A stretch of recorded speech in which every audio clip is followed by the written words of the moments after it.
Hello everyone. In the previous video उसमें हम पढ़ रहे थे कि वर्ण बेस्ड सोसाइटी के बारे में पढ़ रहे थे कि जो ब्राह्मण से प्राइस्ट थे उन्होंने हमारे समाज को 4 वर्णों में डिवाइड कर दिया था, ब्राह्मण, क्षत्रिय, वैश्य एंड शूद्र।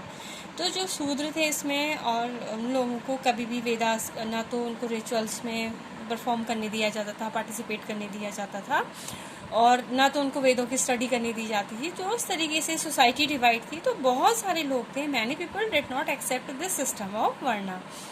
बहुत सारे लोग थे जिन्होंने वर्णा के इस सिस्टम को एक्सेप्ट नहीं किया, लेड डाउन बाय द ब्राह्मण। जो इन ब्राह्मण्स के बनाए हुए नियम थे उनको एक्सेप्ट नहीं किया।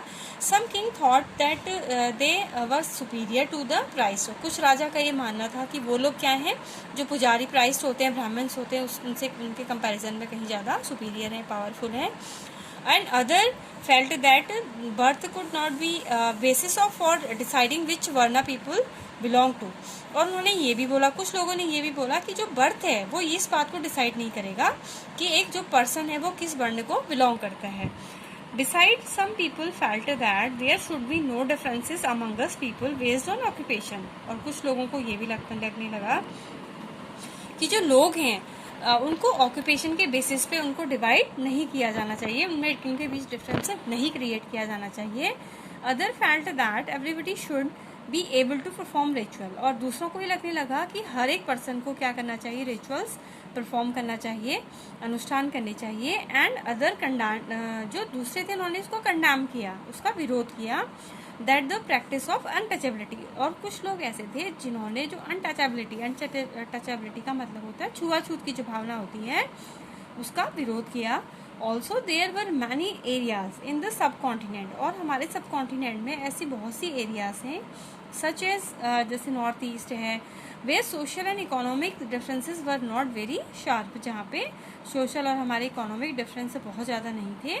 And where the influence of the priest was limited. और जहाँ पे जो इन ब्राह्मण्स का जो इन्फ्लुएंस था, इन्फ्लुएंस मतलब जो प्रभाव था, वो बहुत लिमिटेड था, बहुत कम था।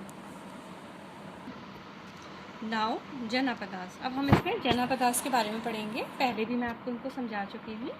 The rajas who performed these big sacrifices were now recognized as being raja। पहले बताया कि जो ये बड़े बड़े sacrifices करते थे, अनुष्ठान करते थे, जैसे कि अश्वमेध यज्ञ चलाते थे, तो ये जब ये अनुष्ठान अपना कर लेते थे तो इनको इनको राजा के रूप में रिकॉग्नाइज किया जाता था, जनापदास के राजा के रूप में इनको जाना जाता था। रेदर देन द जना मतलब लोगों के राजा के रूप में कम, बल्कि इनको जनापदास के राजा के रूप में जाना जाता था। द वर्ड जनापदा लिटरली मीन, जो वर्ड जनापदा है उसका लिटरली अगर उसको जनपदास को अगर हम इसको तोड़ के देखते हैं, इसकी मीनिंग निकालते हैं, तो इसकी मीनिंग निकलती है द लैंड वेयर द जना सेट इट्स फूड, कि वो एरिया जहाँ पे लोग रहते, जहाँ पे लोगों ने रहना स्टार्ट किया। एंड सेटल्ड डाउन, और वहीं पे वो लोग रहने लगे, सेटल होकर के रहने लगे। Some important janapadas are shown on the map. ये कुछ इम्पॉर्टेंट जनापदास हैं जो मैप में शो कर रखे हैं। आर्कोलॉजिस्ट हैव एक्सकवेटेड, जो आर्कोलॉजिस्ट थे उन्होंने क्या किया था, एक्सकवेटेड करना मतलब खुदाई करना। A number of settlement in these janapadas, इन जनापदास में बहुत सारे उन्होंने क्या लिखे, सेटलमेंट उनको मिले। सेटलमेंट मतलब जहाँ पे लोग रहते थे वहाँ पे उनके रिमेन्स मिले उनको, आर्कोलॉजिस्ट को। जैसे कि उन्होंने कहा पुराना किला इन दिल्ली, ठीक है, हस्तिनापुर नियर मेरठ, और आपका अतरंजी खेरा नियर एटा। जो ये हस्तिनापुर है और अतरंजी खेरा है, ये जो दोनों आपके जगह हैं, एरियाज है, they are in present day in Uttar Pradesh, UP में है दोनों जगह। तो यहाँ पे उनको क्या मिला था आर्कोलॉजिस्ट को, ये क्या थे, जैसे पुराना किला है, हस्तिनापुर है, और अतरंजी खेरा, दीज आर दी जनापदास, ठीक है। They found that people lived in huts, उनको वहाँ पे क्या मिला कि जो लोग थे वो कहाँ रहते थे, हट्स में रहते थे, झोपड़ियों में रहते थे। And kept cattle as well as other animal, और जानवर पालते थे और दूसरे भी एनिमल, कैटल्स पालते थे, दूसरे एनिमल पालते थे। They also grew a variety of crops, और वो बहुत सारी क्रॉप्स ग्रो करते थे, जैसे कि राइस है, व्हीट है, बार्ली है, पल्सेस है, शुगर केन है, सेसमे है, एंड मस्टर्ड है। सेसमे मतलब होता है यहाँ पे जो तिल होते हैं वो, और मस्टर्ड भी सबको पता होगा बाकी इनके। तो ये सारी राइस, ये वैरायटी ऑफ जो क्रॉप्स थी, दे ऑल्सो ग्रो। तो ये आर्कियोलॉजिस्ट को कैसे पता लगा, जो रिमेन्स उनको मिले थे उनसे पता लगा। दे मेड अर्थन पॉट, वो अर्थन पॉट बनाते थे यानी कि मिट्टी के बर्तन बनाते थे। Some of these were grey in colour, उसमें से कुछ पॉट जो आर्कियोलॉजिस्ट को मिले वो ग्रे कलर के थे। अदर वे रेड, कुछ रेड कलर के थे। One special type of pottery found at this site is known as painted grey ware. तो इस साइट में आर्कियोलॉजिस्ट को क्या मिली थी, एक पॉटरी मिली थी जिसका नाम था, मतलब क्या था, पेंटेड ग्रे वेयर पॉटरी मिली थी। वो स्पेशल टाइप की पॉटरी थी क्योंकि वो क्या थी, मतलब उसमें ग्रे कलर और रेड कलर की कलर था। That's why it is known as grey ware. ठीक है, और as obvious from the name these grey pots had painted design. जैसे ही जो ग्रे पॉट्स थे, जो ये पॉटरी थे, इनमें क्या किया गया था, डिजाइन्स बने हुए थे। Usually simple lines and geometric pattern, usually जो सिंपल लाइंस थी, जियोमेट्रिक पैटर्न से इस तरीके के इसमें डिजाइन्स बने हुए थे।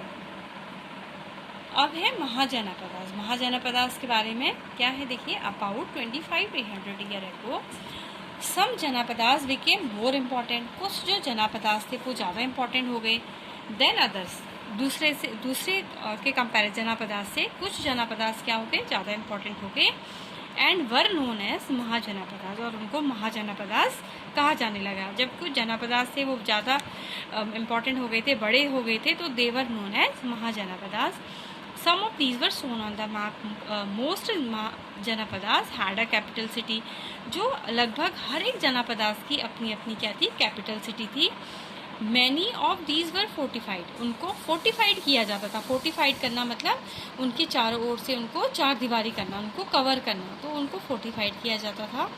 This means that huge wall of wood, brick और stone were built around them. इसका मतलब ये था कि जो सेटलमेंट है वो बीच में है और उसके चारों ओर क्या बना रखी, एक बहुत बड़ी सी ऊंची ऊंची, चाहे वो ब्रिक से बनाई हो या वुड से बनाई हो, एक दीवार खड़ी कर दी है।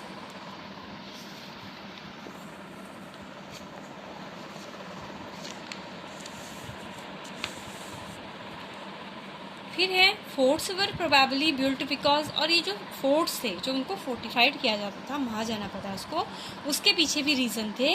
वो पहला रीज़न ये था कि forts were probably built because people were afraid of attack of from other Kings, क्योंकि लोगों को क्या था, डर लगा रहता था कि जो दूसरा राजा है वो उनके ऊपर अटैक ना कर दे। एंड नीडेड प्रोटेक्शन, और उनको किसकी ज़रूरत थी, प्रोटेक्शन की ज़रूरत थी। It is also likely that some rulers wanted to show how rich and powerful they were. और सेकंड रीज़न क्या है कि कुछ जो रूलर थे वो ये चाहते थे, अपनी पावर को दिखाना चाहते थे, अपनी रिचनेस को दिखाना चाहते थे। वो फोर्ट बना करके ये शो करना चाहते थे कि वो कितने ज़्यादा पावरफुल है और कितने ज़्यादा रिच है।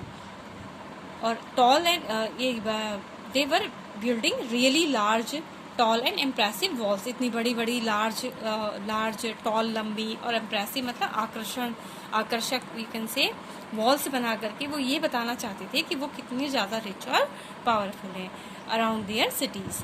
Also in this way the land and the people living inside the fortified area could be controlled more easily by the king. और इसका एक सबसे बड़ा रीज़न ये भी था कि जो लोग हैं इनसाइड द फोर्टिफाइड एरिया, जो फोर्टिफाइड एरिया के अंदर चारों ओर जो लोग रह रहे हैं उसके अंदर, उन लोगों के ऊपर कंट्रोल कर पाना it was very easy for the king. राजा के लिए बहुत ज़्यादा आसान था। Building such a huge wall required a great deal of planning. अब इतनी बड़ी बड़ी जो बिल्डिंग बनाते थे उनको बनाने के लिए क्या था, एक बहुत ज़्यादा उनको प्लानिंग की ज़रूरत थी कि उसको एक प्लान्ड तरीके से बनाना ज़रूरी था। सो 1000 इफ नॉट लैक्स, मतलब उसमें लाखों में ऑफ द ब्रिक्स ऑफ और stone had to be prepared. लाखों में ब्रिक्स बनाई जाती थी, स्टोन तैयार किया जाता था। This in turn means enormous labour, और जिसका मतलब है इतने सारी ब्रिक्स को तैयार करना, स्टोन को तैयार करने का मतलब है कि उनको बहुत ज़्यादा, बहुत ह्यूज क्वांटिटी में लेबर की ज़रूरत थी, काम करने वाले लोगों की ज़रूरत थी। पॉसिबली बाय 1000 ऑफ मैन, मतलब ये जो काम था कई सारे लोग, 1000 ऑफ मैन इस काम को करते थे, वुमेन करती थी, चिल्ड्रन इस काम को करते थे। And resources had to be found for all of this, मतलब वो क्या करते थे, इन सारे कामों के लिए वो रिसोर्स को इकट्ठा करते थे।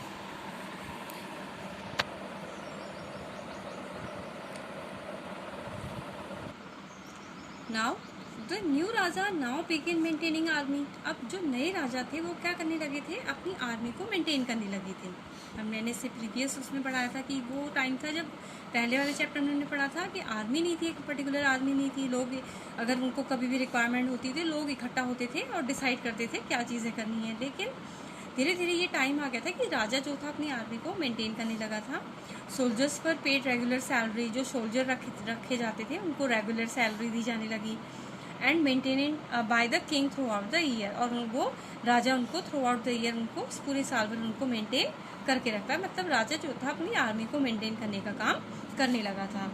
सम payment were probably made using punch marked coin. और मैंने आपको पहले भी बताया था कि जो ट्रेड था इस टाइम में ट्रेड का एक्सपेंशन हो गया था, उसका सबसे बड़ा रीज़न ये था कि मनी को इंट्रोड्यूस कर दिया गया था, पैसा इंट्रोड्यूस हो गया था। उससे पहले भी ट्रेडिंग होता था but in the form of barter system. Barter system में वो ट्रेडिंग करते थे और जिसमें सामान के बदले सामान का एक्सचेंज किया जाता था। तो नाउ क्या था, पंच मार्क्ड कॉइन को इंट्रोड्यूस कर दिया गया था। और पंच मार्क्ड कॉइन क्या थे, ये सिल्वर और कॉपर में जिनको पंच करके बनाया जाता था। तो अब इसकी वजह से क्या था, मतलब उन लोगों के लिए काम करना ईजी था। अब है टैक्स के बारे में, टैक्सेस के बारे में पढ़ेंगे। मैंने आपको नोट्स में भी समझाया था, लेकिन जो यहाँ पर है टैक्स को पूरे डिटेल में इसको एक्सप्लेन कर रखा है।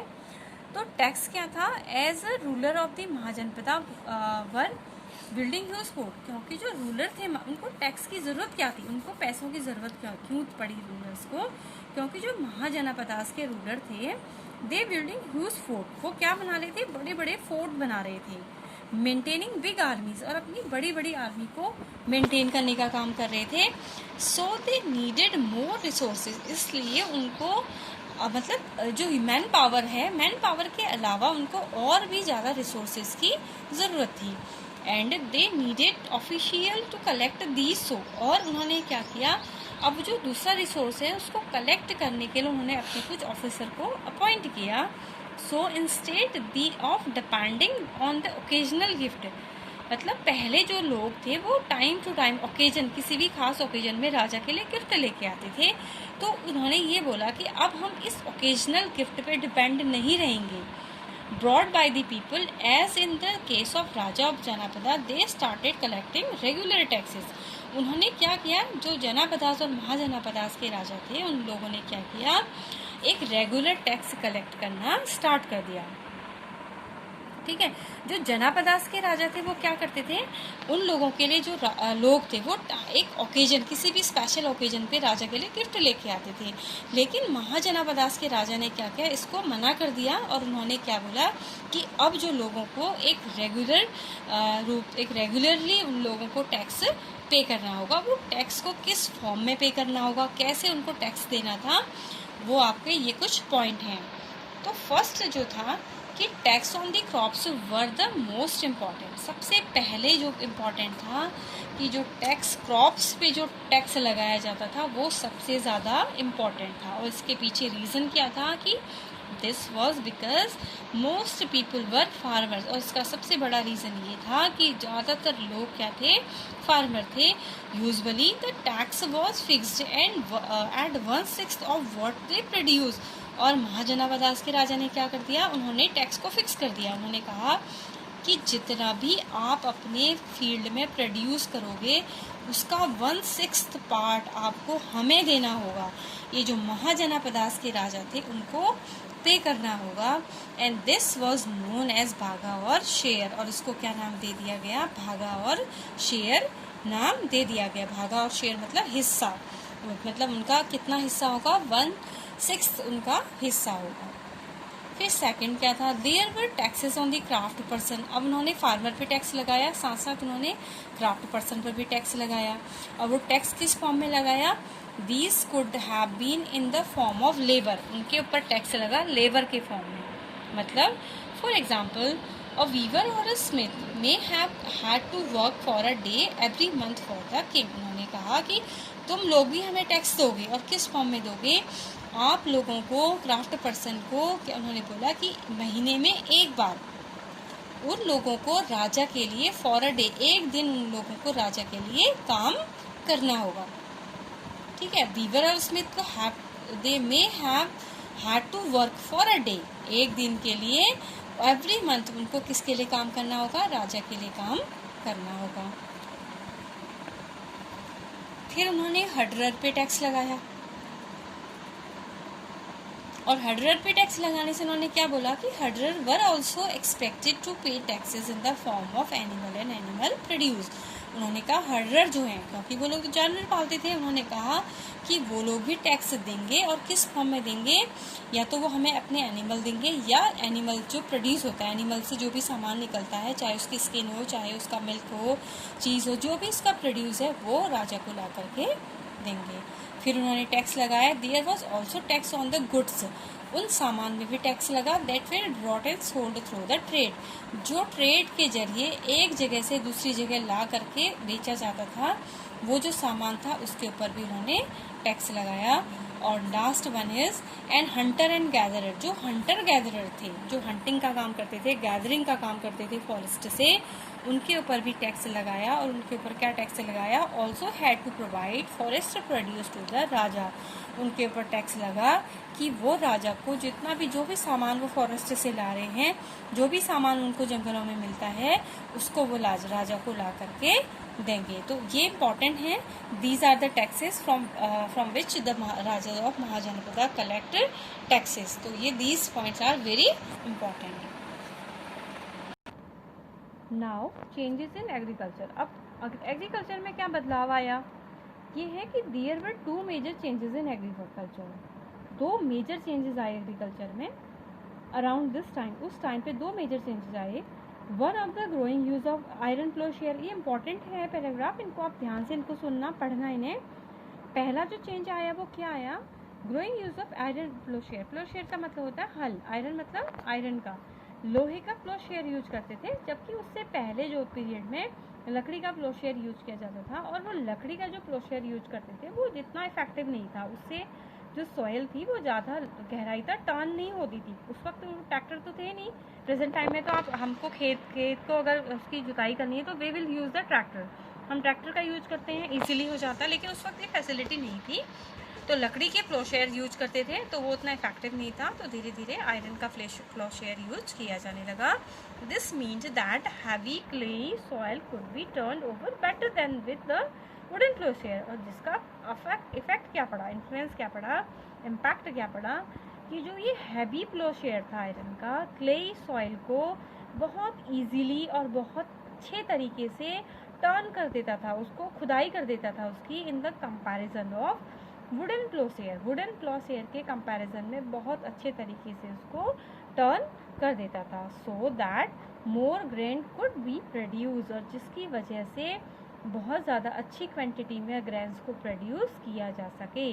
पहला चेंजेस एग्रीकल्चर में ये आया, क्या आया पहला चेंजेस, आयरन प्लोशेयर का यूज होने लगा, उसके बेनिफिट क्या थे वो हो गए। जो सेकंड आ गया, पीपल बिगेन ट्रांसप्लांटिंग पैडी, जो लोग थे उन्होंने पैडी को ट्रांसप्लांट करना स्टार्ट कर दिया। पैडी क्या होता है, धान की खेती होती है, इसमें क्या होता है, धान की खेती में एक पर्टिकुलर जगह होती है, धान इसमें एक पर्टिकुलर जगह होती है, वहाँ पे क्या करा जाता है, एक पर्टिकुलर जगह में पौधे लगा दिए, धान के पौधे लगा देते हैं। अब उनको ये क्या करते हैं, एक दूसरे अपने फील्ड में क्या करते हैं, बड़े से फील्ड में अपने इनको यहाँ से निकाल करके इनको ट्रांसप्लांट कर दिया जाता है, इस तरीके से इनको ट्रांसप्लांट कर देते हैं पैडी को, जिससे जो इसकी ग्रोथ होती है, पैदावार वीकेंड से वो बहुत ज़्यादा होती है। तो दूसरा क्या यूज़ होने लगा कि लोग जो थे वो पैडी को ट्रांसप्लांट करने लगे।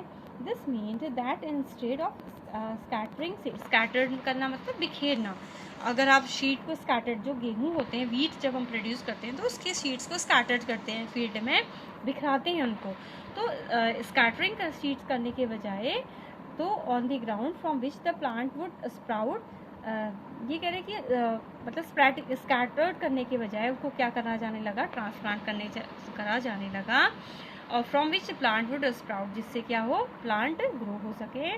सैपलिंग्स वर ग्रोन, जो उनकी growth, saplings was grown when they planted in the field, मतलब वो क्या थे, एक रो में, एक रो के हिसाब से उनको दूसरे फील्ड में प्लांट करते थे। This lead to increase production as many more plant survived, और जिसकी वजह से प्रोडक्शन में बहुत ज़्यादा कह सकते हैं इंक्रीज हुआ था, यानी कि पैदावार बहुत ज़्यादा बढ़ गई थी, क्योंकि ऐसे ट्रांसप्लांट करने में जो अधिक से ज़्यादा जो प्लांट थे वो सर्वाइव कर रहे थे। However it was back breaking work, जबकि इसमें क्या था, बैक ब्रेकिंग मतलब कमर तोड़ मतलब मेहनत थी। तो जनरली स्लेव्स, मैन, वुमेन, और इस काम को कौन करता था, स्लेव्स करते थे, दासी करते थे, मैन वुमेन करते थे, और आपका दासा एंड दासी करते थे, एंड लैंडलेस एग्रीकल्चर करते थे, मतलब जिनके पास ज़मीनें नहीं थी, लेबरर, कामकारास जो थे वो इन सब कामों को करते थे। कामकारास कौन होते हैं, they are the landless agriculture labour, ये वो लोग होते हैं जिनके पास अपनी ज़मीनें नहीं होती हैं, तो वो सारे लोग इन कामों को करते थे। Now the next in the next video we will talk about the Magadha and बच्ची। नेक्स्ट वीडियो में हम मगधा और बच्ची के बारे में पढ़ेंगे। इनको अपनी डिटेल से इनको अच्छे से पढ़ लेना, जिससे अगर, क्योंकि आपके जो भी क्वेश्चन पेपर आएगा, क्वेश्चन पेपर अगर आगे वो बनेगा तो क्वेश्चन के बीच में से बनेगा, तो सो प्लीज़ इनको आप रीड कर लेना and listen the video carefully. Okay, thank you.